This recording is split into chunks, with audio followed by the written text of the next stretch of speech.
Ir e instruir. Tu palabra que ahuyenta mis dudas y que trae luz en la noche oscura. Bienvenidos a Palabra de Vida. Palabra de Vida. Un programa que nos hace reflexionar sobre nuestros motivos y actitudes. Nos revela lo que hay realmente en nuestro corazón y en nuestra mente. A partir de este momento, queda en la palabra Julián Covarrubias e invitados. Tu palabra que se lleva la desesperanza. Tu palabra que aunque pase en el cielo y la tierra nunca pasará. Tu palabra que nunca regresará vacía.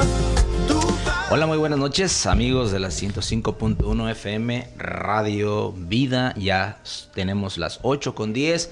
Escuchamos un tema por ahí para nuestro hermanito Miguel Jr.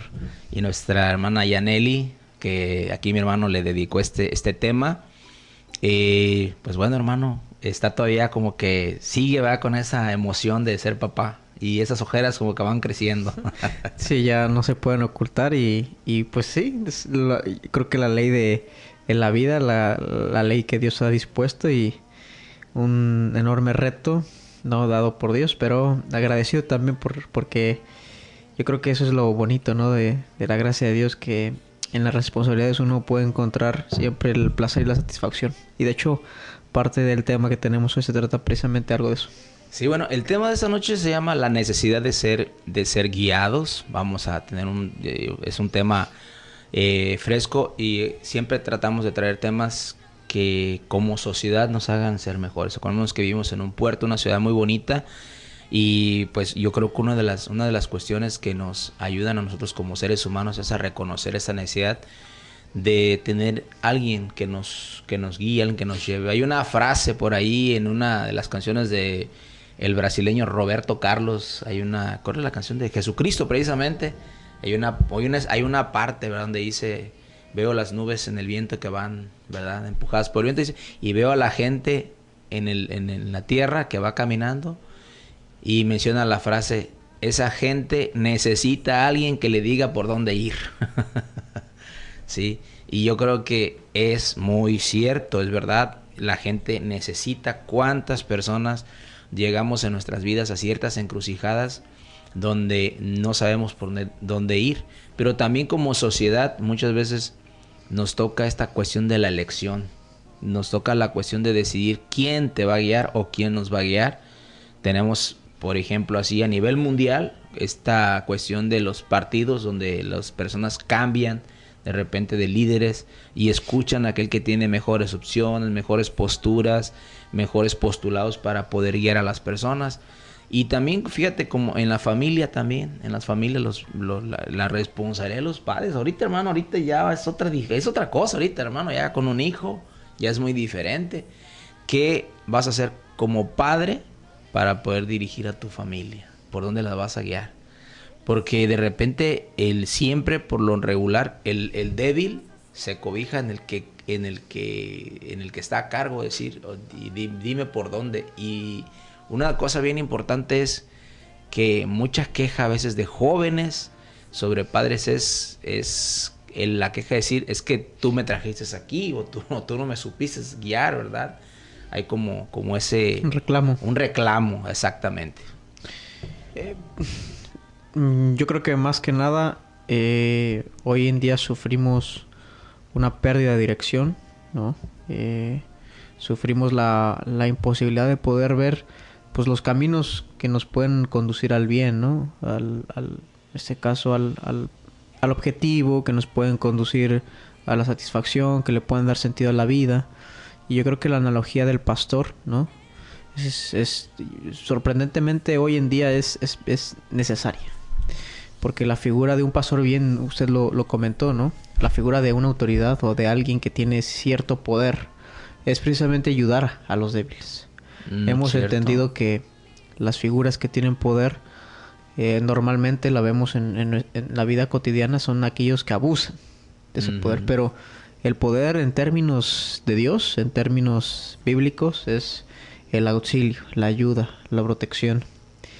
Y eso creo que debe de regresar para poder comprender que la sociedad, cuando tenga ese concepto de yo poderoso puedo aportar y puedo cuidar a los débiles, esta sociedad puede mejorar. Porque precisamente ahora se entiende el poder como imposición y también se entiende como anarquía. El poder también se entiende como terror. Lo podemos ver, un ejemplo, ¿no? Hay países que actualmente están viviendo guerras.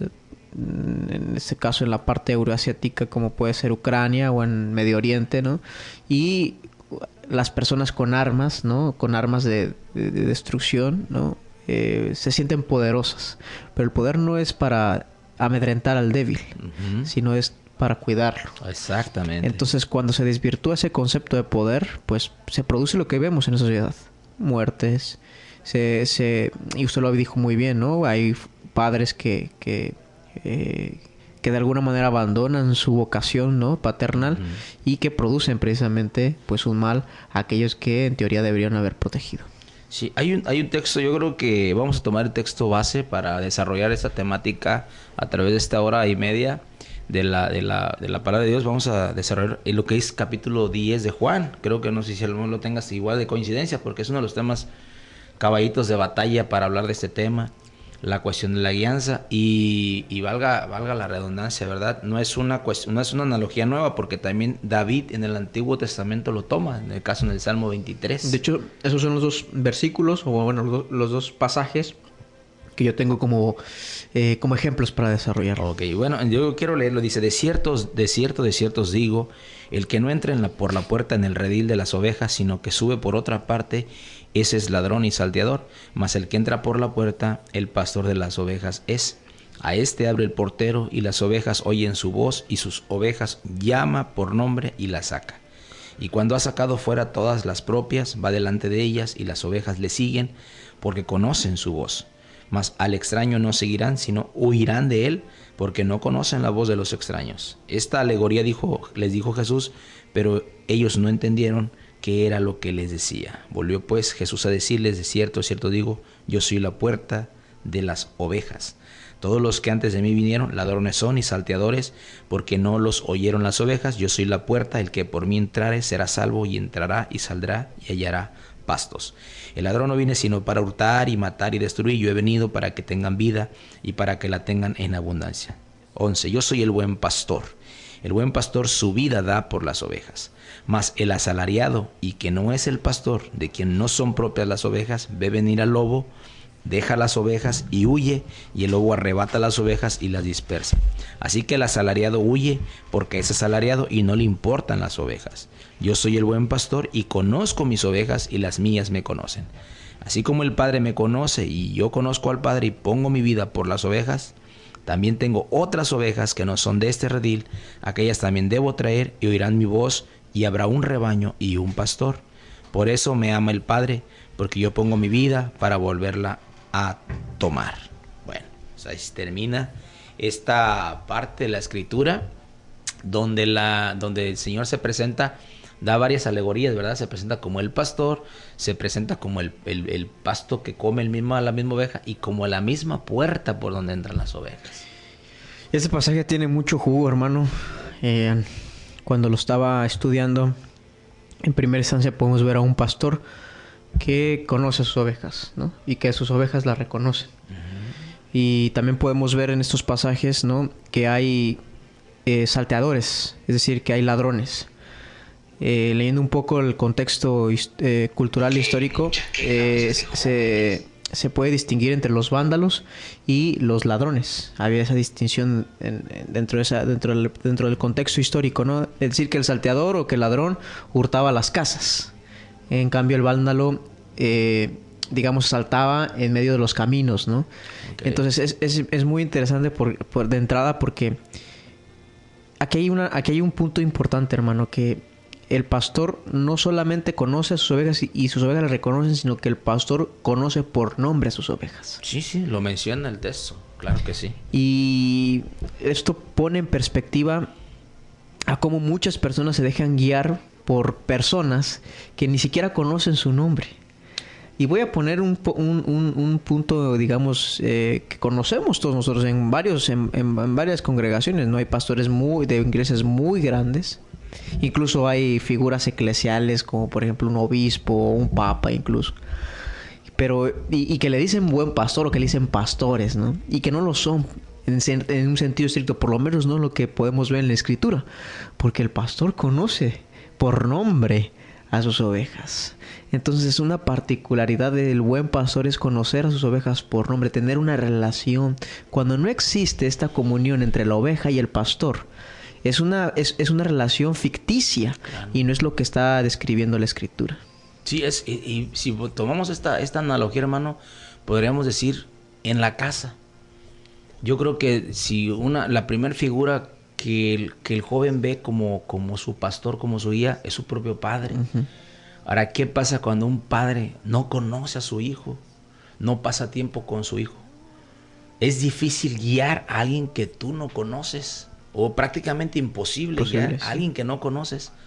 ¿Cómo lo vas a guiar? ¿Cómo lo vas a establecer? ¿Qué clase de disciplina le impondrías tú a alguien que no conoces, por ejemplo? No, sí, y sobre todo en qué parte o en qué área de su vida si no lo conoces. Exactamente, o sea, es como aquella persona que llega, no sé, gritando solamente a un lugar, pero sin saber ni el porqué de la situación. Entonces es importante que sí conozca. Y eso que mencionas, hermano Miguel, es bien importante, que a veces nosotros nos dejamos guiar por alguien que no nos conoce. Qué peligroso puede ser, porque él nos va a guiar en base en lo que él cree. ¿Me explico? Mira, por ejemplo, yo tengo ya varios años tratando jóvenes con problemas de adicción, y yo viví una etapa en mi vida donde yo creía que sabía lo que la gente ocupaba. Cuando alguien me estaba platicando, yo en mi cabeza no los estaba escuchando. Yo estaba escuchando la información que tenía guardada en mi cabeza. Mucho tiempo después, en oración, me di cuenta que tenía que aprender a escuchar a las personas. Aprender a escucharlas. Sin estar anteponiendo en mí directrices o doctrinas o teologías para decirle, yo sé lo que ocupa él. Porque muchas veces las personas lo único que ocupan es ser escuchadas. ¿Sí? Y hoy en día tengo una metodología que es la inductiva conductual, que es escuchar a la persona y es preguntarle a la persona, ¿verdad? ¿Qué cosa piensas tú que haciendo qué mejoraría tu persona? Que haciendo tú qué crees que implementarías esto, mejoraría tu manera de hablar. ¿Qué crees que tú como papá o como hijo podrían hacer para que tu relación fuera más así? Y mira, la gente misma te da la idea. No, pues salir a pescar. Bueno, inténtenlo, háganlo. Y a veces el terapeuta hace como esa función nada más de esa conexión que se perdió por algo ahí y que se está dejando hacer, y se me ha hecho más fácil escuchando a las personas que diciéndoles qué hacer por lo que yo pienso que ellos necesitan. Y yo creo que Jesús, hermanos, yo creo que Jesucristo como pastor tiene esa capacidad de realmente escuchar la voz audible y la voz interna del alma del ser humano. Sí, y otro de los puntos que recalca mucho y que Jesús reproduce mucho es la puerta. Nosotros hay que recordar que también en esa época histórica, pues los pastores se dedicaban precisamente en la noche a pararse en la puerta, ¿no? Sabemos que estos salteadores lo que hacían era hurtar, y por el propio término salteadores saltaban, digamos, los establos, ¿no? Entonces el buen pastor cuidaba en la puerta a sus ovejas. No estamos hablando de que el pastor lo cuidaba con cámaras o con algún artefacto tecnológico, sino con su propia persona. Sí. Entonces hablamos de una responsabilidad pastoral, ¿no? Que va más allá de una enseñanza, que va más allá de un acompañamiento, sino incluso, como Jesús lo vuelve a decir, incluso de dar la vida. Ok, fíjate, para allá iba. Aquí vemos a alguien que realmente el pastorado, como Jesús lo dejó, es que el pastor involucre su vida. Su vida, no ni siquiera está hablando, ya ni hablemos de las pericias que pueda tener como ser humano, las capacidades, sino su propia vida involucrada ahí. E incluso habla de al grado de dar la vida. ¿Y por qué dar la vida? Porque, a ver, otra vez entrando en a la cuestión de la paternidad. Yo creo que por instinto hay algo en nuestra naturaleza que refleja obviamente la naturaleza de Dios. Y uno, a ver, si usted que es papá y ahora que yo soy papá, ciertamente si uno ve el peligro de su hijo, inmediatamente reacciona, ¿no? A tratar de protegerlo sin pensar en ninguna instancia en la vida propia, ¿no? Siempre por instinto uno va, incluso las mismas madres, ¿no? Las mamás que también tienen incluso hasta más instinto, ¿no? de protección. En el mundo animal es mucho más visible, de hecho, eso, en las hembras. Y eso es, hermano, o sea, es prácticamente un reflejo de lo que hace Dios, es un reflejo de Jesucristo como el buen pastor, ¿no? Porque Él, cuando tiene ese reconocimiento y hay esa comunión, esa relación con sus ovejas, Él no duda, ¿no? Él no duda en pararse en la puerta y afrontar los peligros que se avecinan de los salteadores, porque los salteadores, ¿qué es lo que quieren los salteadores? Y esta es otra cosa importante, hermano. ¿Qué buscaba un salteador? En este caso, por robarse a las ovejas. ¿Qué usted cree, hermano, que lo hacía? Yo creo que esta enseñanza que hace Jesús, que los ladrones vienen a hurtar para dos cosas. Para saciar su hambre. Segundo, para revenderlas, ¿no? O para venderlas en este caso, ¿no? Sí. Entonces, se vuelven objetos. Aquí en México le llaman cuatreros. Algo así, ¿no? Los cuatreros. Y esto en los términos de las relaciones humanas lo podemos ver cuando cosificas a la persona, ¿no? Cuando tú como líder, ¿no? Cosificas a la persona y ya no lo ves como un ser humano, como un igual, como alguien que tiene dignidad, sino lo ves como un número, ¿no? En las empresas vemos también eso, en el gobierno vemos eso, vemos, no sé, pues está de más decirlo, pero en el mundo criminal todos son números, ¿no? Todos son agentes desechables, son sicarios desechables. Entonces, prácticamente el líder, y a ver, y aquí hago es una crítica social, ¿no? Que se hace, ¿no? Los grandes líderes criminales y eso ciertamente no son buenos pastores, ¿no? Porque el buen pastor cuida a sus ovejas de los peligros, no las avienta a los peligros, ¿no? Y hay gente increíblemente que festeja a estos líderes, y no me refiero exclusivamente a los líderes criminales, también puedo referirme incluso a los líderes eclesiales, ¿no? Que ni siquiera, a ver, te exhortan para que tú hagas la obra de Dios, pero ellos no se disponen a hacerla, ¿no? Te dicen, dona tu dinero, pero mientras hay esos mismos que dicen dona tu dinero se hacen cada vez más ricos, ¿no? Entonces hay estas divergencias, hay estas incoherencias que uno puede identificar claramente y decir, este no es un buen pastor. Sí, definitivamente. Y tomando en cuenta la cuestión de que la necesidad, si la temática se llama la necesidad de ser guiados, yo creo que al trabajar así se está dejando de suplir esa necesidad. Y precisamente por eso, desafortunadamente, nacen por fuera otros tipos de líderes que se levantan y guían al rebaño y guían a las personas al despeñadero. Y eso es lo peligroso, que si tú yo vuelvo al ejemplo de la casa. Yo como papá, yo sé que si yo no estoy pendiente de llenar el tanque emocional de mis hijos, de preguntarles cómo te fue en la escuela, de decirles te amo, de rascarle la espalda, hijo, y yo tengo mi hijo Julián que le gusta que, bueno, ven hijo, si te gusta, vente, si es un vínculo, yo le rasgo, ya está grande, y a mí me gusta rascarle la espalda, porque sé que es un vínculo que ahí está, ¿verdad? Y en ese momento aprovecho para preguntarle cómo estás, etcétera. Debe de guardarse un vínculo, me explico, y tú debes de conocer a él, a mí, por ejemplo, a Keila llega un momento que ya no le gustó tanto los abapachos, ya no la abrazo tanto, me explico, pero platicar. ¿A qué le gusta? Le encanta platicar. A Julián casi no. Julián le saco las pláticas muy forzadas, me explico.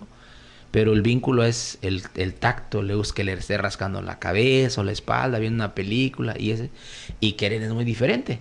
Keren es encimosa y así es juguetona y me doy mi tiempo para hacer. Y tengo que darme la oportunidad de ver el lenguaje. Las formas en las que cada una se relaciona. Hay un libro que se llama Los 5 lenguajes del amor, que habla un poquito de eso, ¿verdad? Pero sí nos damos el tiempo de saber emocionalmente los seres somos seres emocionales, y llenar ese tanquecito en el hijo, ¿verdad? Que cuando vaya a la casa, a su escuela, pues ya su tanque se lleve, o vaya a más arriba a la mitad, o más arriba de la mitad, o lleno, si se puede, lleno. A veces no se puede, hermano, a veces no se puede por el trabajo. Nosotros como papás nos despegamos un tiempo, pero luego hay que revertir ese tiempo tratando de una llamadita, un mensaje. Ahorita a través de los vínculos se puede, los vínculos tecnológicos se puede, una llamada, un mensaje, pero sí es importante que el que guía esté ahí y conozca realmente. Y dentro de la misma congregación, si lo queremos llevar a la cuestión eclesiástica, pues también debes de conocer a la persona. Yo sé cómo es el hermano Miguel, yo tengo una amistad con el hermano Miguel, llega un hermano, yo me conozco con el hermano, nos alcanzamos a conocer. Entonces nos podemos ver nuestros defectos y virtudes, no nos juzgamos por los defectos, ¿verdad? Sino tratamos de ver la virtud del hermano, me explico, en ese vínculo de sujeción. Pero sí es importante que nos conozcamos. No podemos guiar a quien no conocemos. No se puede. Sí, y el texto lo deja muy claro, ¿no? Incluso también dice el propio texto en el versículo 9, ¿no? Dice que se moverán con entera libertad y hallarán pastos. La oveja tiene ciertas características, es un animal, hay que decirlo, ¿no? Y eso no solo porque le diga la Biblia, lo vemos nosotros en la experiencia, es un animal manso, ¿no? Es un animal dócil en cierto sentido. Hasta podríamos decir un poco bruto, ¿no? Y eso se muestra cuando, por ejemplo, Jesús también hace la analogía de que aquella oveja que se pierde, ¿no? Que se sale del redil, ¿no? Y que va a buscarla, va por ella, ¿no? Pero hay algo que la oveja siempre está buscando, ¿no? O sea, en primera instancia su pastor, porque su pastor lo está dirigiendo a ciertas cosas específicas. La primera de ellas es el cuidado, obviamente. La segunda es que se alimente. Por eso el pastor, si ustedes se fijan, si han viajado, bueno, en la carretera libre, que yo todavía me acuerdo, yo veía muchos pastores, ¿no? De ganado, no tanto en este caso ovejas. De ovejas, sino de ganado.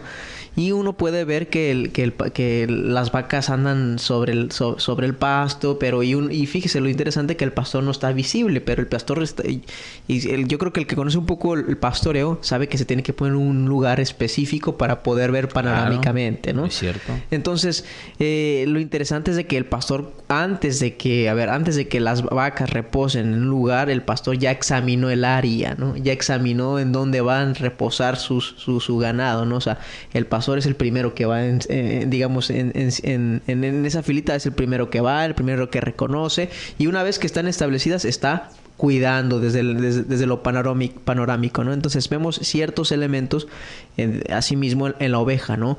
La oveja requiere obviamente esa protección, y uno puede ver cuando la oveja se siente protegida, segura. Vemos cómo las ovejas y el mismo ganado se siente tan libre, incluso cómo pueden recorrer, o sea, lo que transmite hay un vínculo de seguridad. Lo que transmite un pastor así es precisamente que le da la seguridad, en este caso al animalito, para que se mueva con libertad. Y es lo que dice el texto, ¿no? Uh-huh. Que se moverán con entera libertad y hallarán pastos. El ladrón no viene más que a robar, matar y destruir. Yo he venido para que tengan vida y la tengan en abundancia. El pastor quiere vida en abundancia para sus ovejas, ¿no? Las quiere nutridas, las quiere sanas, las cuida, las protege, las cura en momentos que digamos, sufre algún accidente, ¿no? Y también dice, yo soy el buen pastor da la vida por sus ovejas. Él pertenecen a las ovejas. Cuando ve que el lobo se acerca, abandona las ovejas y huye. Entonces el lobo ataca al rebaño y lo dispersa, dice así la escritura, ¿no? Y ese hombre huye porque siendo asalariado, porque aquí habla del asalariado, ¿no? El buen pastor, dice, el asalariado no es el pastor, dice, y a él no le pertenecen las ovejas. Fíjese lo interesante con esto, hermano, que para que alguien tenga un real vínculo de protección y de seguridad, debe de pertenecerle.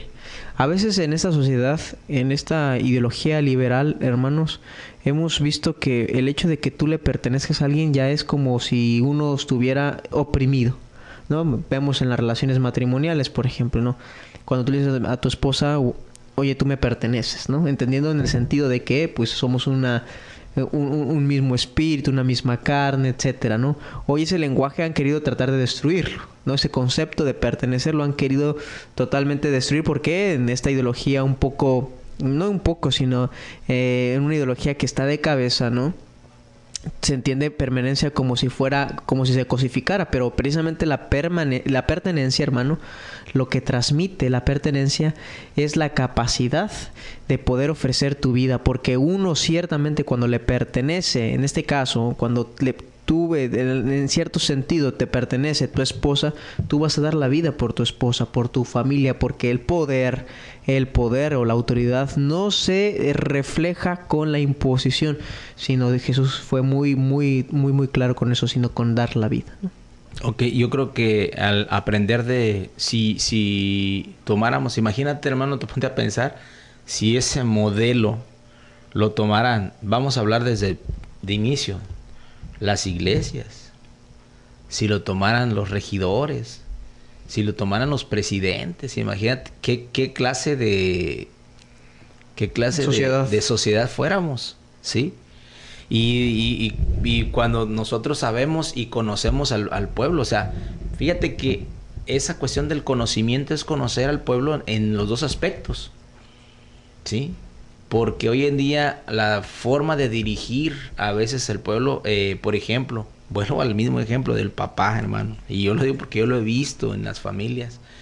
Por ejemplo, hay papás que quieren dirigir con estímulos a sus hijos. Y no digo que no esté bien, no esté mal, no esté tan mal dar ciertos estímulos, me explico, pero no se puede comprar el amor ni la confianza. Es algo que se va creando con el tiempo, con la vivencia. El pastor debe de oler a oveja y la oveja tiene que tener también un poco impregnado también del pastor.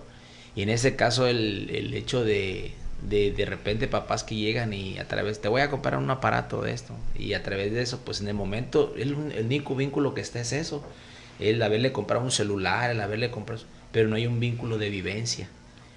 Y yo creo que cuando nosotros cuando las personas, y lo creo así, hermano, que uno de los éxitos que tuvo David a guiar a Israel, porque vamos a decir que David fue de los mejores líderes que vivió Israel, ¿me explico? Era que David sí venía como del pueblo, hermano, como que él sabía lo que en el pueblo se vivía, las necesidades, hermano.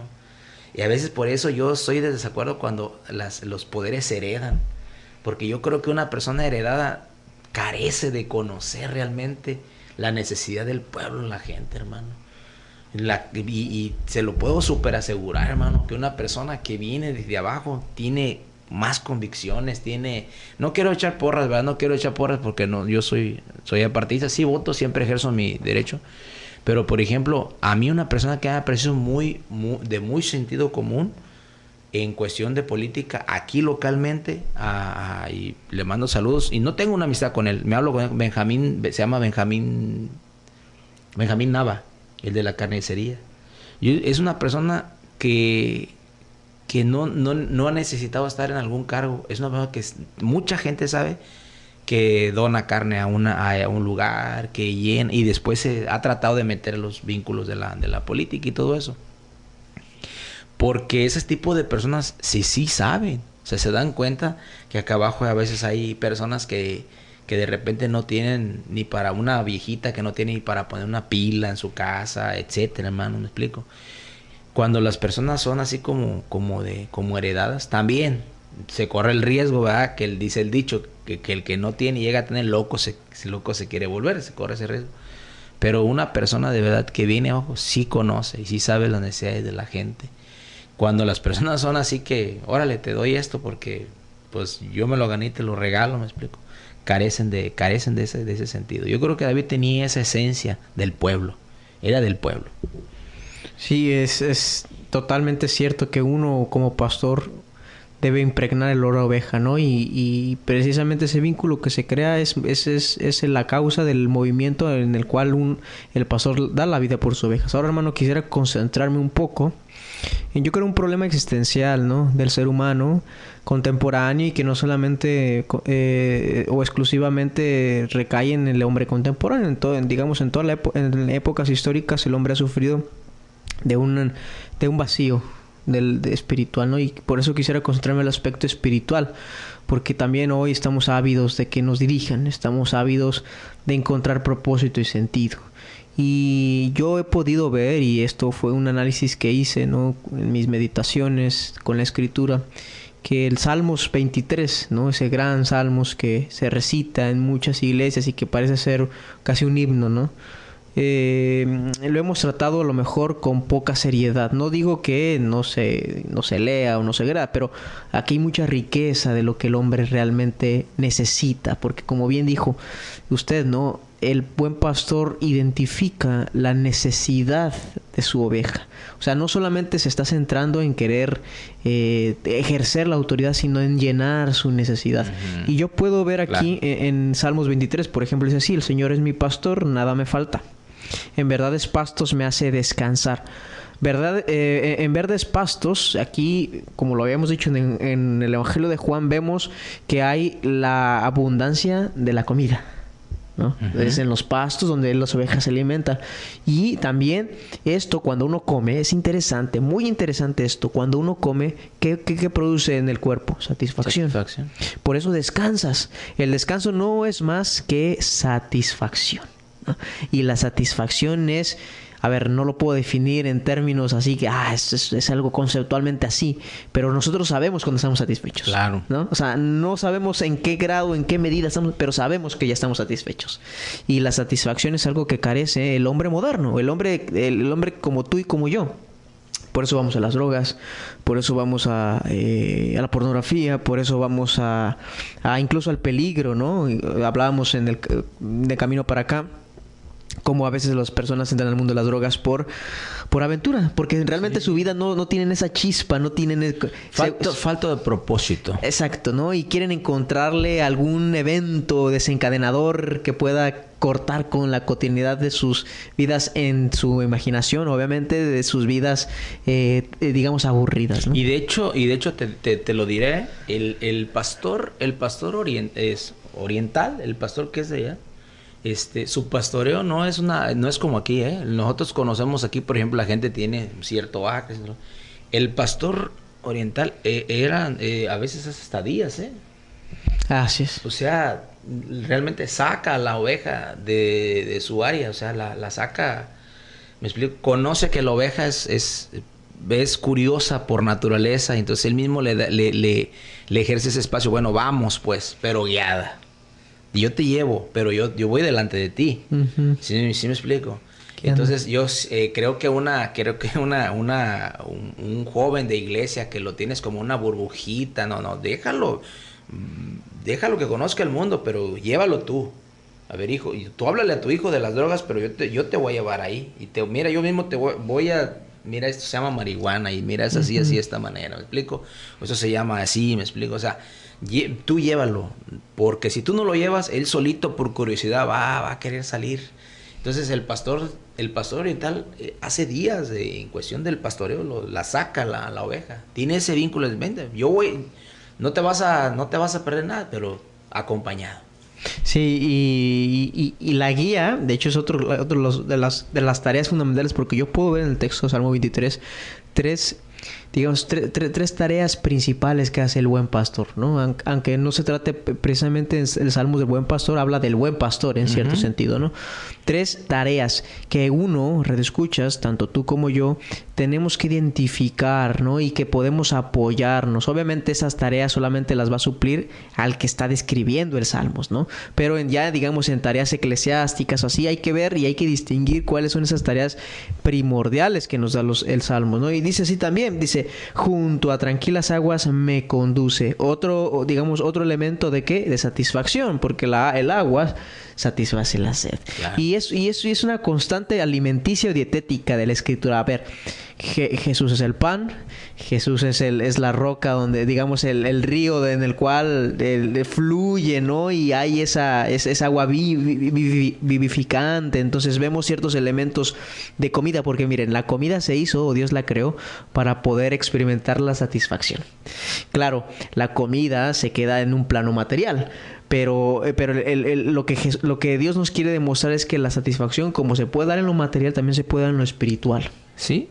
Entonces, por eso el agua, los verdes pastos nos hacen descansar y nos conducen, porque el pastor, como la oveja, está buscando ese alimento, ¿no? O sea, está buscando dónde puede alimentar a su rebaño. Si tú te pones en tu casa a comer, ya no van a comer 2, van a comer 3. Te vas a dar cuenta, yo en mi caso tengo 3 hijos. Si nosotros nos sentamos y alguien falta, ¿sabes qué? Oye, ven. Como que no hay esa satisfacción de que, o sea, yo agarrar a comer por separado, ¿no? Uh-huh. Y ahí mi esposa, a ver, apaga la televisión porque vamos a comer. Y es un rato muy bonito, muy bonito. Cuando tú terminas de comer, fíjate que llega un espacio en el cual, en donde está la digestión, la plática, la charla, la escuela, etcétera. Es un momento de integración con la comida. Si estás siguiéndole picando por ahí unas boronitas, pero efectivamente no solamente es lo físico, sino también la parte espiritual, el hecho de el alimento, ¿verdad? Interactuar. Y, sí, porque estás comiendo del corazón de tu esposa. ¿Cómo estuvo tu día, mi amor? Acordémonos, hermanos, que del corazón, así como el corazón contamina, del corazón se guardan las cosas buenas y las malas, como decía Jesús. De la abundancia del corazón habla la boca. Y de repente ahí, hijo, ¿cómo te fue? ¿Verdad?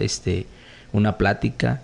Y regalarle eso. Miren, hijo, les quiero regalar esto, ¿verdad? Un texto, les quiero decir esto, me siento así, de esta manera. Y es esa parte. Que me diga el papá que no hace esto, lo va a hacer con sus amigos en una tomadera.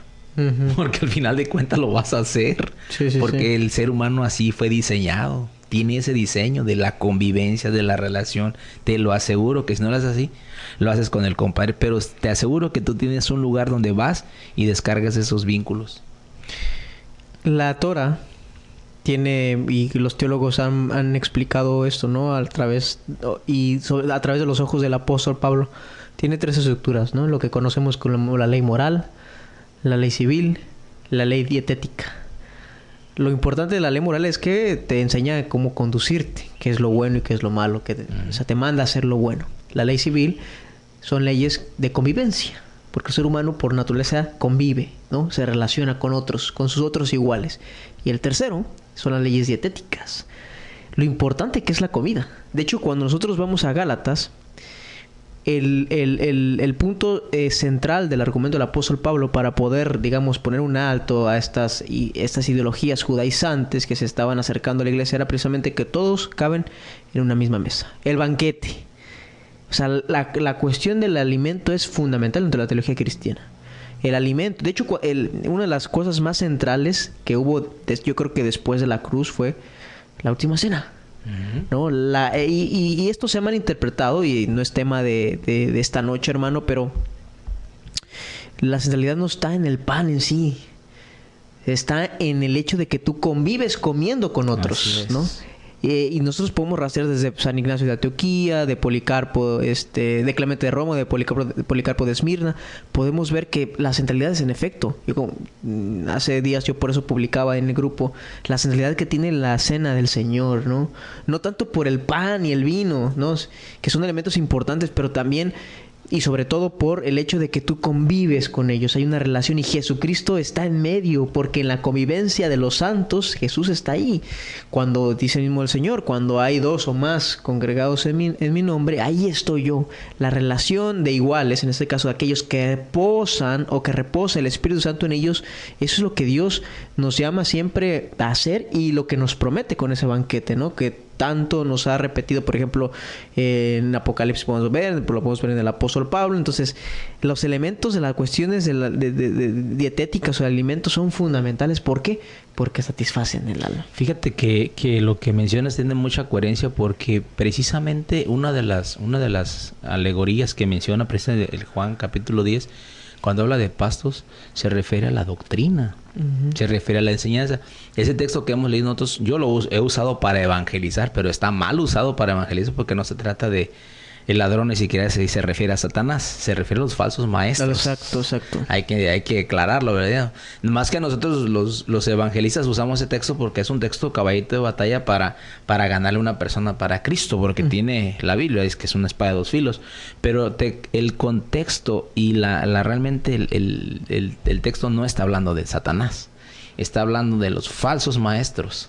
Los falsos maestros son los salteadores, ellos son los que se brincan, los que a través de las tradiciones, a través de las falsas enseñanzas, han guiado al pueblo a una suerte de alimento tóxico, a una suerte de alimento que deja a la oveja raquítica y anémica, y realmente no es nutrida y no produce, no pare, ¿verdad? No tiene capacidad de parir porque no tiene fuerza, pero porque precisamente el alimento lleva esa conducta de que se fortalezca, porque en el momento que una oveja quede parida va a requerir esa fuerza para sacar la siguiente generación. Así es, para alimentarla. Así es, el alimento así es importante que si no hay un alimento sólido, una iglesia que no está siendo alimentada no más sólida, la próxima generación prácticamente va a morir. Necesita estar doctrinalmente enseñada. Ese alimento que coman, ¿verdad? Este pueblo va a engendrar otras personas, ¿me explico? Entonces, que tiene que ver con la enseñanza, la palabra de Dios. En este caso Jesús dice, acordémonos que Jesús decía, mis palabras que yo doy son espíritu y son vida. Entonces la doctrina de Cristo, la gracia que fue predicada por Pablo, que primero los apóstoles, luego Pablo, produce eso en los creyentes, ser ovejas bien alimentadas, y que precisamente tengamos cuidado de que el alimento que comamos, ¿verdad?, no venga, como decía el apóstol Pedro, deseemos como niños recién nacidos la leche no adulterada, para que por ella crezcáis para salvación, para vida eterna. Entonces tiene que ver con el alimento, tiene que ver con lo que la persona come. Y una cosa bien importante es la falta de sabiduría. Yo creo que uno de los textos más conocidos por muchos de los cristianos, que de niños se los enseñan en la escuela dominical a los niños, es la elección del rey Salomón. Cuando el rey Salomón se queda como prácticamente rey de Israel, fíjate que en él había como esta cuestión de ¿qué voy a hacer para guiar a este pueblo? Entonces dice que Dios por ahí se le aparece, ¿verdad? O se le manifiesta. Y entonces dice, ¿qué quiere? Dice, no, dame sabiduría para guiar al pueblo. Creo que nos hace falta pedirle a Dios esta parte, ¿verdad? Y claro que, decía Jesús, aquí hay uno más grande que Salomón, ¿sí? Entonces, creo que lo que Salomón pidió fue algo muy, muy sabio, valga la redundancia, porque ¿cómo le hago para dirigir una nación? ¿Cómo le hago para dirigir un pueblo? Con sabiduría, ¿sí? Y precisamente de esa manera Salomón, sin tirar una sola flecha, guardó paz en muchos años en Israel, con solamente la sabiduría que Dios le dio.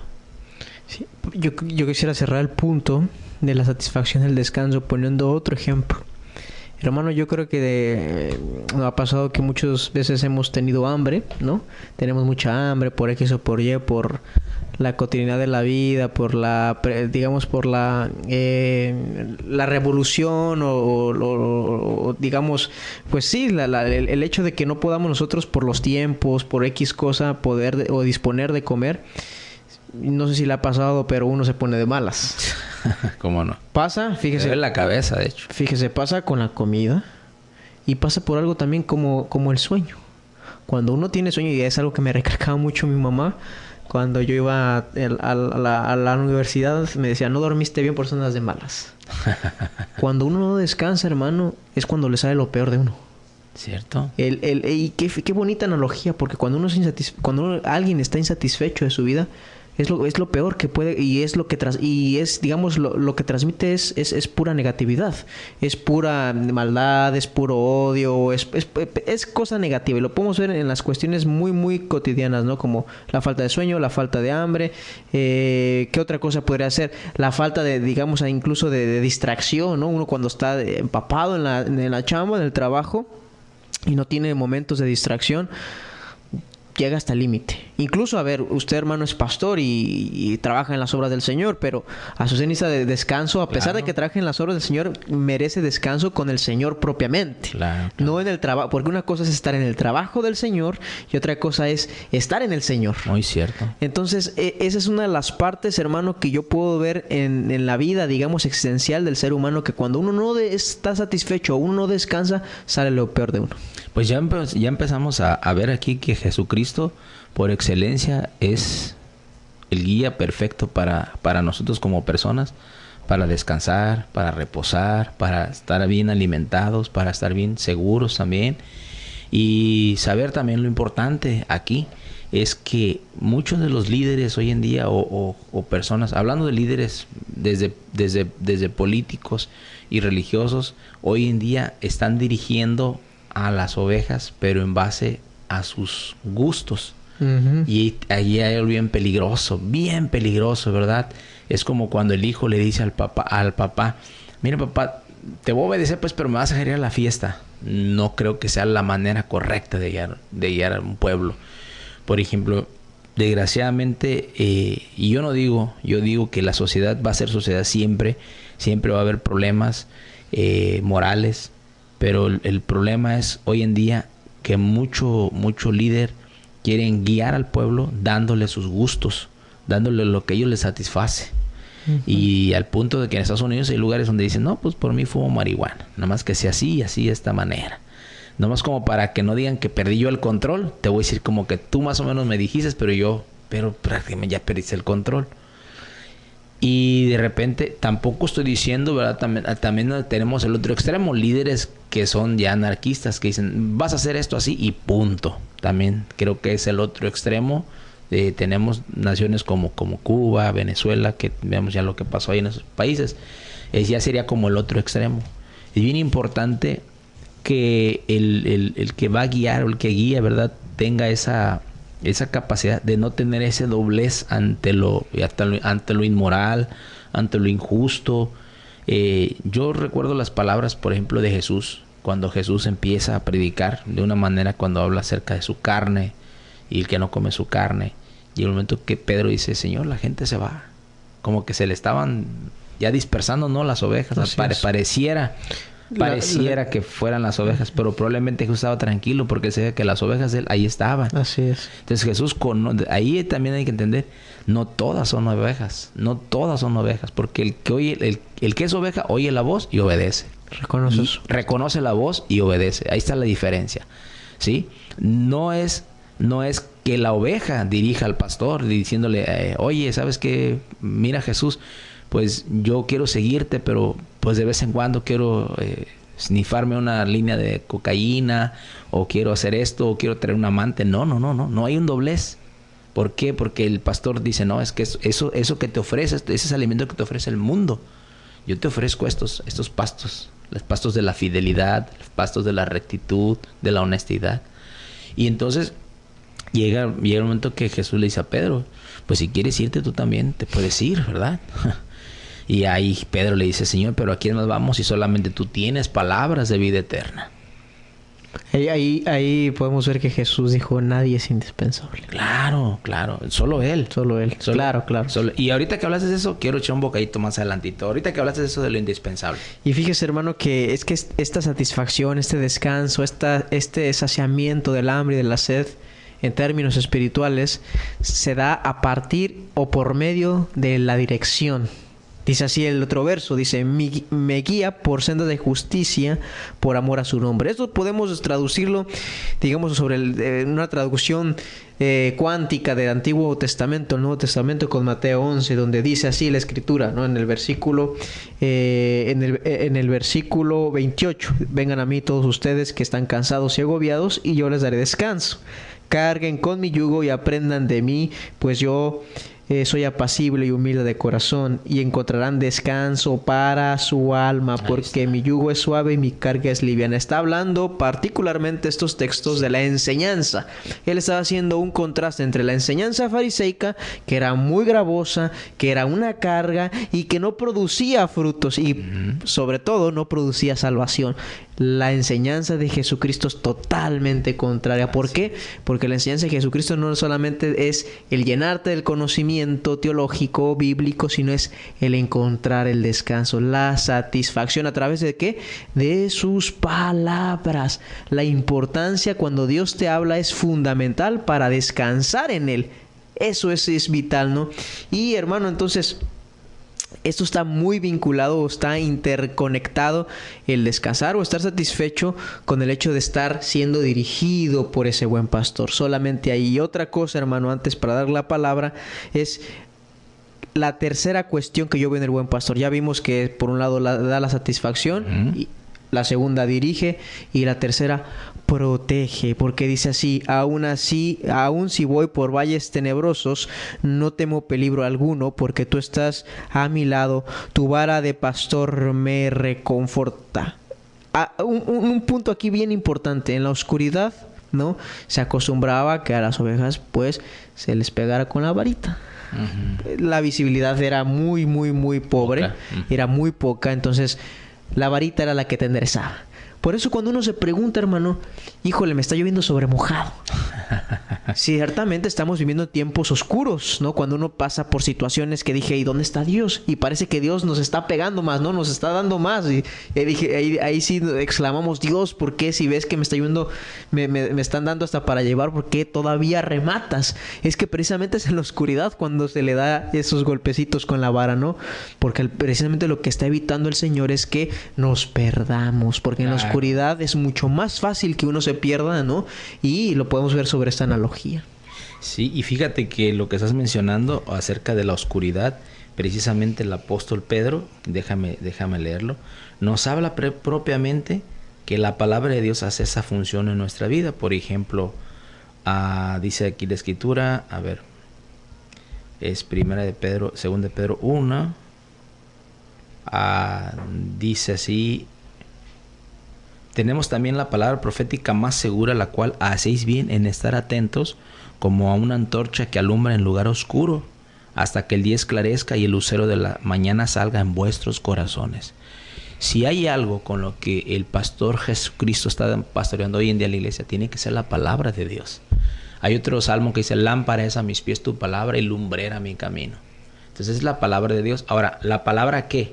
La palabra ¿hablada o escrita? ¿Qué sería lo más seguro para nosotros? El apóstol Pedro dice que es la palabra profética más segura. Pero fíjate, versos más atrás, algo que me da mucha curiosidad que el apóstol Pedro dice es lo siguiente. Dice: por esto yo no dejaré de recordar siempre estas cosas, aunque vosotros las sepáis y estéis confirmados en la verdad presente. ¿Sí? Dice, pues tengo justo tanto que estoy en este cuerpo el despertaros con amonestación. Dice el apóstol Pedro que él se iba a cerciorar de que lo que él dijo lo siguieran escuchando. ¿Y cómo? Dejándolo escrito. ¿Sí? Y entonces, posteriormente del texto, tenemos la palabra profética más segura, la que está escrita. Entonces, lo que está escrito siempre va a ser lo más seguro, porque eso ya no cambia. Si yo leo hoy, los 10 mandamientos y encuentro la palabra no robarás, y la leo mañana, ¿qué dice? No robarás. Y si la leo dentro de 100 años, no robarás. Lo más seguro es lo que ya está ahí escrito, porque eso no va a cambiar. No va a cambiar. Entonces la palabra profética escrita es lo más seguro, porque es la que nos va a guiar. Ese es como dice hoy, sería como ese báculo que estás mencionando que el pastor usaba. Esa varita de disciplina es la escritura misma. Así es. Cuando nosotros andemos cabizbajeados. Por eso es importante que un cristiano no deje de leer la Biblia. No lo deje de leer. Debe ser en él un hábito, una costumbre, que siempre esté leyendo la palabra de Dios constantemente. Y tiene eso la palabra de Dios, que es viva y eficaz, dice la escritura, más cortante que espada de 2 filos. Es importante, cuando tú estás leyendo, es difícil que te pierdas, hermano, porque constantemente tú voluntariamente estás cediendo tu alma ante esta disciplina. En alguna ocasión, cuando estaba estudiando mi maestría, me tocó hablar con un profesor que era un profesor que tenía corte liberal. Él hacía mucha crítica histórica, ¿no?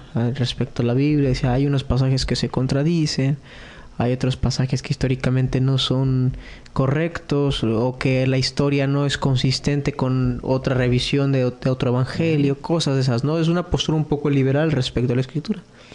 Y una vez que atendimos cada uno de los argumentos, empezamos a hablar como cuates, ¿no? O sea, o no como cuates porque era un profesor, pero hablábamos sí, un poco más confianza. Más informal, ¿no? Ok. Y pasó cierto tiempo, ¿no? Llegó un punto donde él me contó una situación de su vida. Y también en esa propia, digamos, ¿cómo se podría decir? En ese apoyo que tuvo el profesor conmigo, pues durante esa explicación, durante esa confesión, pues salían textos bíblicos. Ok. Dando a entender que Dios estaba con él y recitando a partir de la Biblia, y decía, híjole, a pesar de que pone en tela de juicio la escritura, porque era un profesor que tiene credenciales, ¿no? Y que es crítico, ¿no? Y que dice que a lo mejor ni siquiera hay partes de la Biblia que sean palabra de Dios. Está recitando la Biblia como si fuera la palabra de Dios, ¿no? Entonces ahí uno puede ver que, con lo que dice, cuando Dios habla, aunque tú digas misa, ¿no? Como se dice popularmente, cuando eres oveja, escucha su voz. Claro. Y eso es indudable. Y aunque no quisieras, incluso en el sentido no que te obliga, no, pero aunque tú quisieras rehusarte y quisieras huir sobre eso, sabrás siempre de que hay alguien, ¿no? Que ahí tienes un pastor y que ese pastor pues siempre te va a buscar. Ok, vamos a mandar saludos, vamos a los que están conectados con nosotros. Por ahí tenemos algunas personas conectadas. Saludos a Herminia Duarte, saludos desde Phoenix, Arizona. Bendiciones, gracias por escucharnos. Muy interesante tema. Saludos al hermano Miguel, mi hermana. Saludos Sergio Arón Chávez, hermano ahí. Saludos para usted. Saludos. Feliz cumpleaños mañana.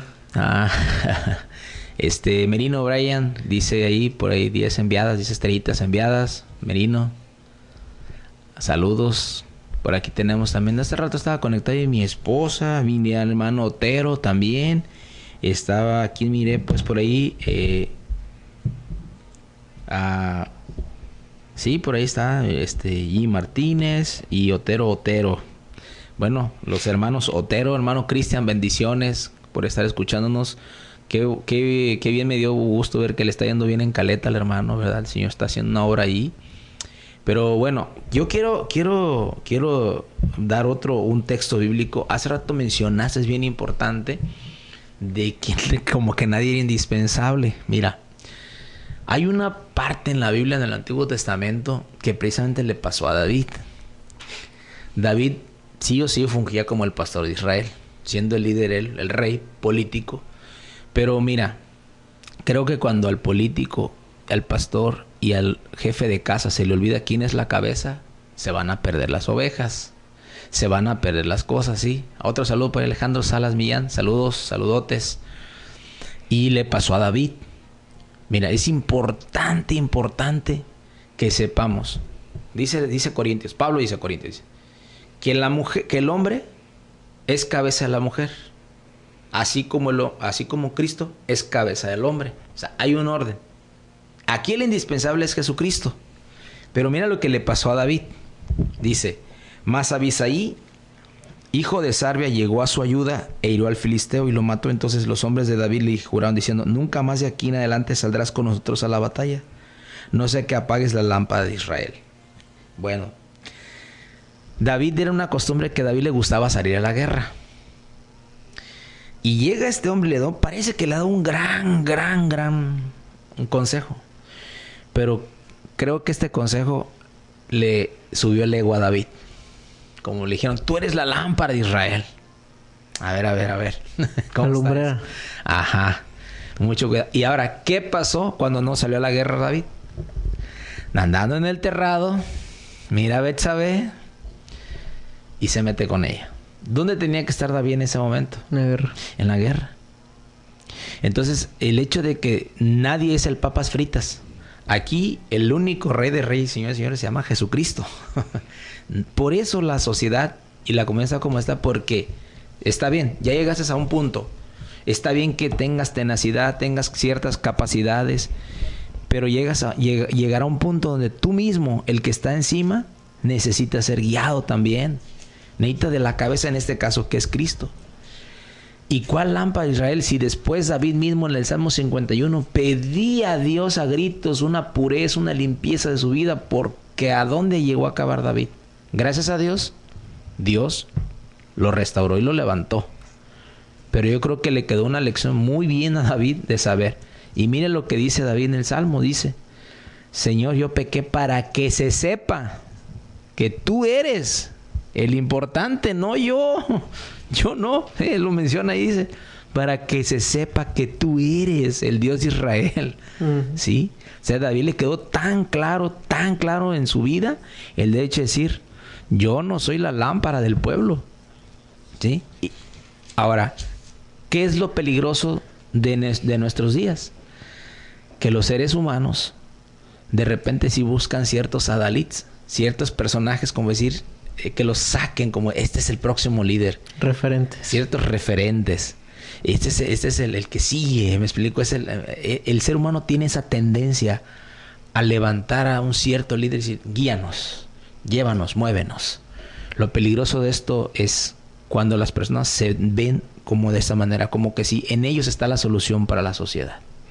En Jesucristo lo vemos también claro, ¿no? Cuando el pueblo de judío, o cierta parte del pueblo judío sale decepcionado de Jesucristo porque esperaban un líder que precisamente hiciera lo que tanto anhelaban, que era la liberación política, ¿no? Y cuando no cumple con sus expectativas, lo rechazan. Se sintieron defraudados, se sintieron que no, él no es, porque no les dio lo que ellos querían, en este caso, la libertad de los romanos. Y Jesús, y esto es también muy, muy interesante de analizar, hermano, porque Jesús estaba viendo en la salvación universal, en la salvación de todos. A ver, hermano, aquí viene te voy a hacer una pregunta estrella esta noche. Ponte a pensar que tú, a ver, tienes tu hijo bien chiquito, ¿crees? Pues tu hijo es un hijo de Adán, ¿ah? Tú sabes que lo vas a tener que trabajar con él. Pero imagínate que en un cierto punto, yo te lo digo, porque yo ya lo hice, hermano. Imagínate que tu hijo un día te deje de seguir porque él tiene más afinidad, vamos a decir, no por Cristo, sino por Mahoma. ¿Qué harías tú, hermano? Pues no pudiera darle una respuesta, digamos, muy, muy clara, pero lo que se me ocurre ahora es el hecho de mostrarle yo siempre a Cristo. Ok. Y tratar de ganar esa batalla no siendo ni tendencioso, ni gravoso, ni encimoso, sino totalmente lo contrario, como Jesús demostró a los judíos cómo se conduce un rey. Y sí, a ver, Jesús tenía todo el poder de disponer, válgame la redundancia, de hacer lo que él quisiera. Pero él trató sobre la vía de la humillación y creo que este es lo más primordial, y de la autonegación. Okay. Entonces yo creo que la manera de ganar a alguien que quisieras que estuviera, digamos, compartiendo tu misma fe es precisamente mostrarle ese Cristo. Y ver, ahora sí, competir en ese sentido. Competir desde la humildad, competir desde el amor, competir desde la justicia, competir desde la rectitud y no sobre argumentos o sobre digamos, coacción, ¿no? Ok, mira, yo te lo debo decir. Es algo que espanta, ¿eh? Y te hice una mención por ocurrírseme algo. Pero de repente yo he visto, en el caso de mi varón, de mi hijo, he visto que ya ha habido quien vino a competir en el corazón de él. Yo me he dado cuenta, yo me percato. Y pues asusta, es algo que asusta como padre. O sea, pero ¿sabes qué? Yo sé que yo lo amo. Y sé que lo amo mejor que sus amigos y que los que él piensa. Yo lo sé. Yo lo sé. Y propiamente no tengo ni que recordarle esa parte. Lo que yo siempre he creído es que yo tengo que seguir modelándole a él. Nada más. Modelándole el modelo de Cristo. Pero yo no cedería por nada del mundo. Yo he hablado conmigo y le he dicho: mira, yo no te puedo obligar a ti a ser cristiano. Porque esto no es algo que te tenga que enseñar, es algo que tú tienes que adquirir. Tú necesitas platicar con Dios, tú como criatura, como individuo. Tú no, yo le digo a mi Dios, yo veo que tú te hace falta nacer de nuevo. Te veo que tienes esto. Yo te digo esto, me lo llevo a cenar, se acabó. No podemos nosotros como por no perderlos, darle lo que ellos quieren. Es a lo que iba. Y yo creo que en el caso de Jesús, Jesús tenía la capacidad de haber sacado del Imperio Romano en ese tiempo. ¿Tenía o no tenía? Claro. La tenía. Cuando Pedro le corta la oreja, dice, Jesús le dice, Pedro, si yo quiero bajo una legión de ángeles y acabo con todo esto.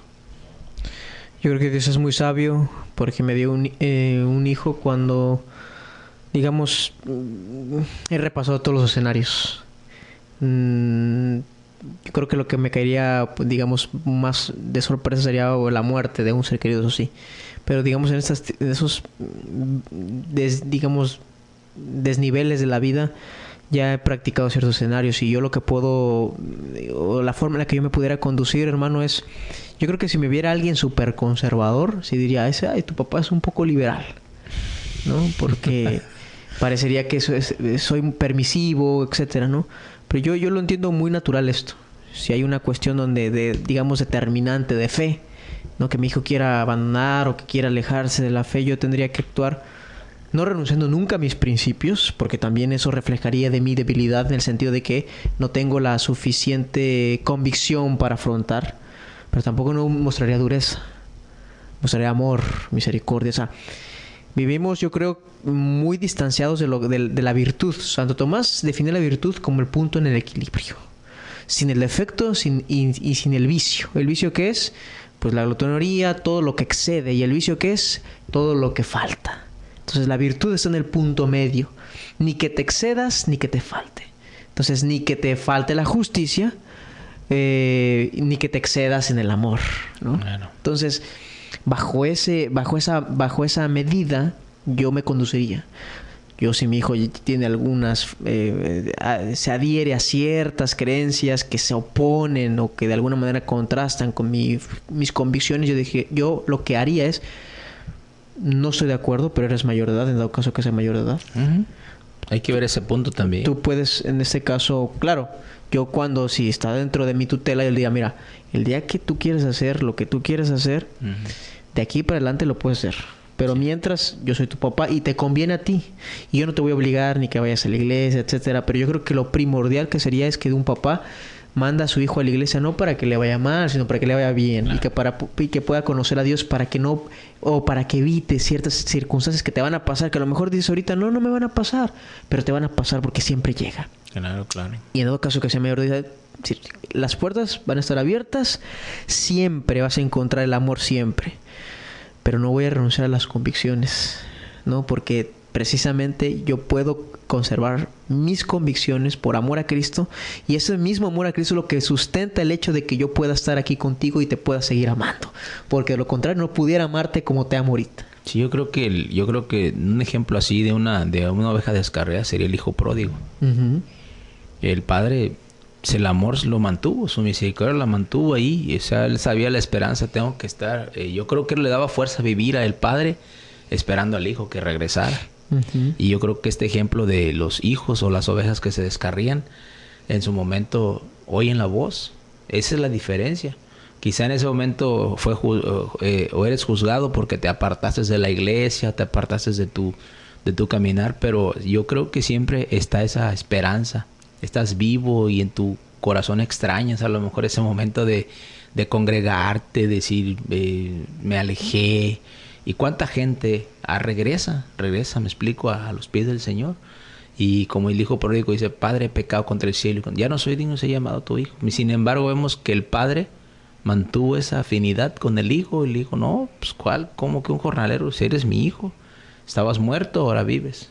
¿Sí? Entonces vemos ahí la afinidad que se da en cuestión del amor. Yo propiamente mira, hermano, es que yo creo que es raro un padre que no ame a su hijo. Sería algo raro, sería algo extraño, sería algo antinatural. Una falla en la Matrix. Sería una falla así.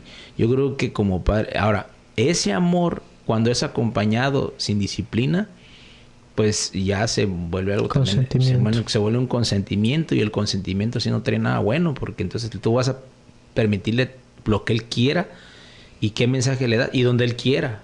Entonces aquí en mi casa, ¿no? Mientras yo esté aquí, son mis reglas, son mis normas. Cuando tú crees, cuando tú tengas, tú sal y haz como tú pienses. Si tú quieres dejar a tu hijo hacer eso, pues tú vive eso. Yo no te lo voy a permitir. Y como padre, dijimos, padre, ¿puede sacar de la casa a un hijo? Sí, Dios sacó del huerto de Adán, órale, para afuera. ¿Lo sacó? Ay, qué poco amor, ¿no? Qué Dios tan poco amoroso. Pues, ¿cómo? Si iba a poner en riesgo a las demás cosas ahí. Entonces, sí, como ejemplo, Dios dice, es lo mejor. Pareciera que no es lo mejor, pero es lo mejor enseñar al hijo. Mira cuántos papás se evitarían cerrándole la puerta a sus hijos a temprana edad. ¿Sabes qué? Aquí vas a venir. Realmente sería algo marcado, pero luego, no, es que si se va y lo recibe la abuela y la tía. Este es el problema. No lo dejan ejercer la autoridad a la persona. ¿Sí? Ay, qué mal padre eres, porque dejas dormir a tu hijo afuera y así, yo por eso lo recogí, no sé. Y no es verdad. La disciplina tiene amor. La Biblia dice que padre a su hijo, o sea, si no lo disciplina, dice es un bastardo. Entonces, la disciplina tiene amor, es una parte fundamental. Hablando del pastorado, sabemos que el pastor dice, tu vara y tu cayón me infundarán aliento, ¿sí? Pero sabemos nosotros que el funcionamiento que tenía esa vara, la parte delgadita sí era para guiar, pero la parte gruesa quebraba los huesos de las ovejas. Ese aparato era la disciplina para la oveja, la que no entendía. Pues. En la última reunión que tuvimos en la iglesia hablábamos precisamente de las personas o de los hombres que ya parecemos estar desmasculinizados, que todo nos ofende. Yo tuve la fortuna y la gracia de Dios, mi papá no es cristiano, pero tuve que tener la fortuna de tener un papá que me disciplinó y que sí me cerró la puerta cuando yo era adolescente. Y eso yo sí le agradezco a Dios, porque cuando yo me hice cristiano comprendí absolutamente todo.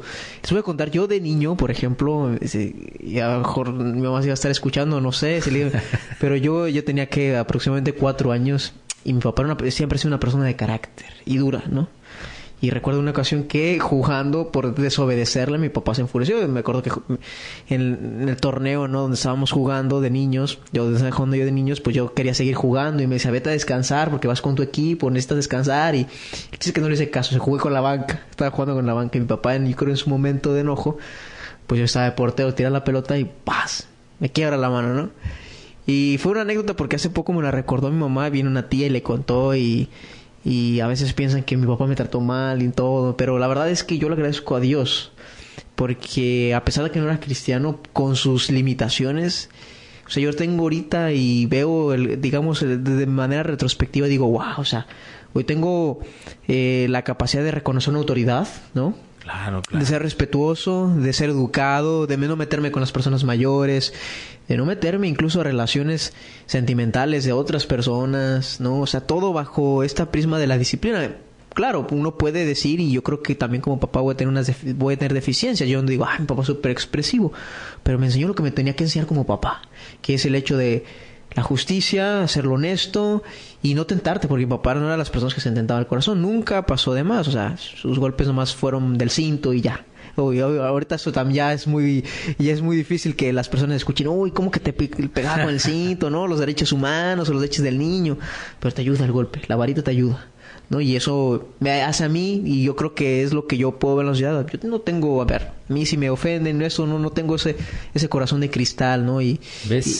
¿Ves qué triste es? Y no se tocaba ver videos donde personas le pegan a los policías llegan eso a es una cosa que a mí me da coraje ver eso. Y que se burlen. Sí, sobre todo eso. Que se burlen de los soldados incluso, que parece ser, son la máxima, digamos, el máximo escalafón de seguridad. Los símbolos patrios, ahí tienen la bandera y no, es algo que a mí sinceramente me choca ver personas así. Y mira, yo me he topado con autoridades no buenas, no corruptas, pero la verdad, sinceramente, yo he aprendido a predicar lo que dice hermano, a sujetarme. Me explico, me voy de ahí, sé que no está bien, y sé que cuando también tengo que hablar, lo he hablado a ellos, a las personas, oye, no está bien eso que estás haciendo, me explico. y llegar a un diálogo, pero sí es una tristeza que me da aquí en México mucho ver eso. Yo he visto, por ejemplo, videos que defienden a jóvenes, ¿no? Que andan a toda velocidad en cuatrimotos o en motos, llega la poli, les para y la gente alrededor, no te lo lleves, Sí. Diciendo, oye, pero no solamente está poniendo en peligro su vida, sino la de otros, ¿no? Entonces vemos cómo el mundo está de cabeza, o sea, y es por eso, hermano, por la falta de visibilidad de quién es la autoridad. A ver, la Biblia, nos gusta o no, la Biblia dice, sujétense a las autoridades, sí, o sea, al sí, final de cuentas, claro, sean corruptas o no, hay que sujetarse, ¿no? Y el único, digamos, la única cláusula que nos dice la Biblia de no sujetarnos a las autoridades es cuando nos quieran o impongan la fe en Jesucristo. Ahí sí uno debe de saltar ahí, porque eso no lo toques, porque Jesucristo es lo más sagrado que hay para un cristiano, entonces ahí no, pero demás, la Biblia dice, sujétense. Sí, el apóstol Pedro, cuando ellos fueron así, que la autoridad le dice, no, ya no prediquen, dice, a ver, ahí sí Pedro dice, a ver, ¿a quién está bien hacerle Dios? ¿Acaso a Dios o a los hombres? Exacto. Sí, ahí ya es cuando la autoridad ya se mete, y desafortunadamente sí se ha estado metiendo en lugares donde no ha llegado al punto de la religión, pero la cuestión de la moral ya está bien absorbida por el Estado, ya está bien absorbido, uh-huh. ya se metió a la educación de las familias prácticamente, pero la misma gente lo permitió, lo permitió de esa manera, como diciendo, esto es lo que nos conviene, ten para que nos guíes bajo esto, uh-huh. Y ese fue el problema. Cuando vienen los movimientos del LGBT, el cambio en las literaturas de las escuelas, los libros, todo eso. Pero fue el pueblo, ni siquiera fue una autoridad. El fin del pueblo, ¿sabes qué? Danos esto, de allá para acá y de aquí para allá. Sí, es una cuestión que... ¿Por qué? Porque el pueblo, el gobierno que ejerce autoridad, hoy en día pues no es bien visto, por lo mismo, porque hay una generación de cristal, como se le llama. Uh-huh. Sí, y la consecuencia de todo esto, hermano, es la decadencia y la ruptura, digamos, más profunda de las familias.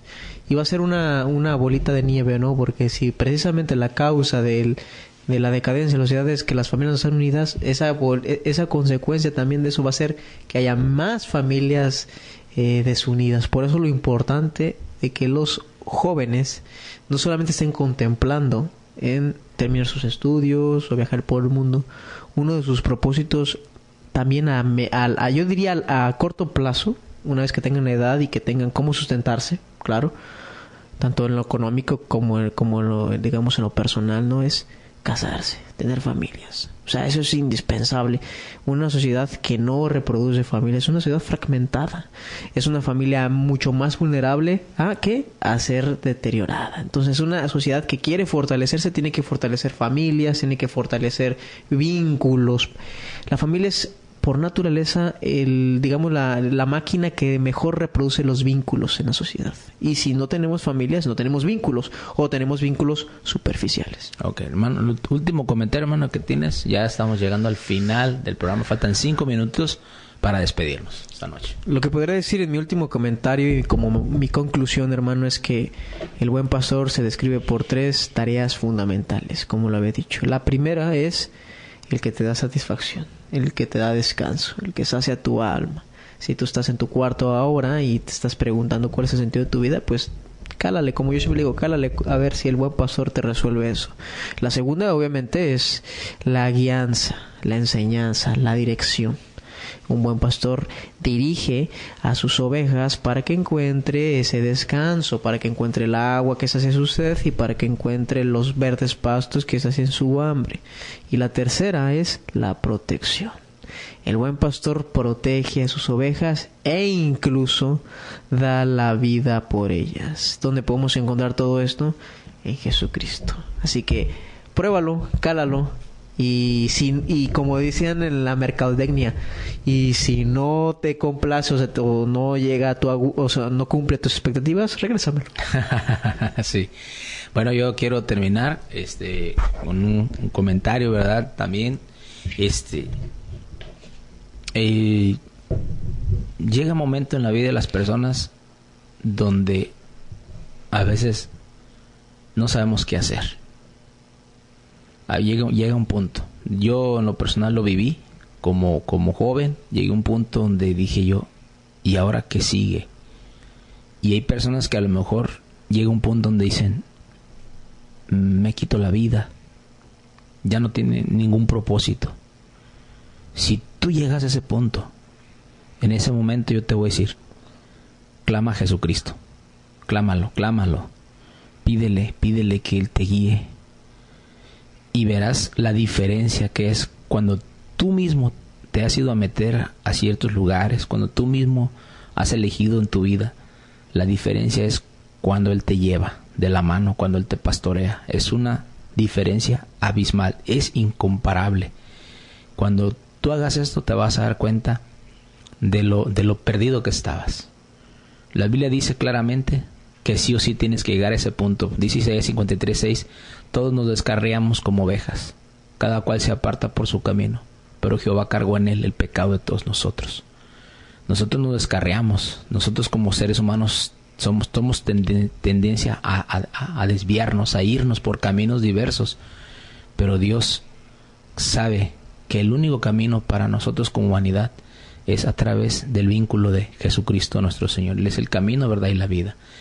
Búscalo, ábrele tu corazón, cualquiera sea tu necesidad. Te sientes en una encrucijada, Él te dará el consejo y Él te guiará a pastos verdes y después te recibirá en gloria.